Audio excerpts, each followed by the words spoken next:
మళ్ళా hi. Hi అండి. అందరికీ నమస్కారం. మనిషి ఈ ప్రపంచంలో కొనలేని వస్తువు అంటూ ఏదీ లేదండి. ఒక మనశ్శాంతి తప్ప. మనశ్శాంతి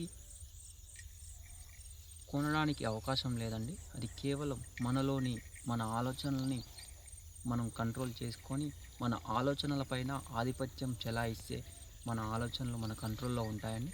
అప్పుడు మనకు మనశ్శాంతి అనేది చేకూరుతుంది. ప్రతి విషయాన్ని మనం కంట్రోల్ చేయాలని ఎప్పుడైతే చూస్తామో అప్పుడే మనం మనశ్శాంతిని కోల్పోతాం.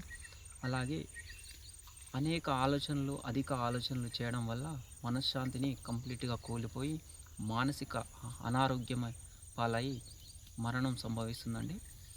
మనిషి ఎప్పుడైతే మానసికంగా బలహీనపడతాడో అతని ఆరోగ్యం, అతని జీవితం, అతని సంతోషం అన్నీ దూరం అవుతాయండి. ఖచ్చితంగా మనశ్శాంతి ఉన్న వ్యక్తి ఈ ప్రపంచంలో అందరికంటే కోటీశ్వరుడని నేను చెప్పదలుచుకున్నాను. మీరు మనశ్శాంతిగా ఉండాలంటే ఖచ్చితంగా కొన్ని నియమాలు పాటించాలండి.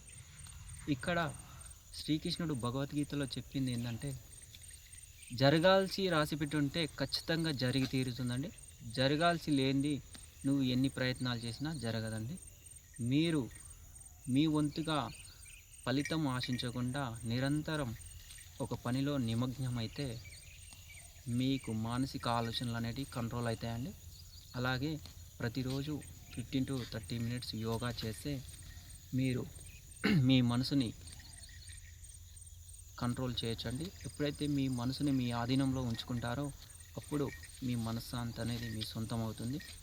ఇంకా ఇలాంటి కొన్ని నియమాలు పాటిస్తే ఖచ్చితంగా మీ మనశ్శాంతి మీ సొంతం అవుతుంది. Thank you so much. జై హింద్.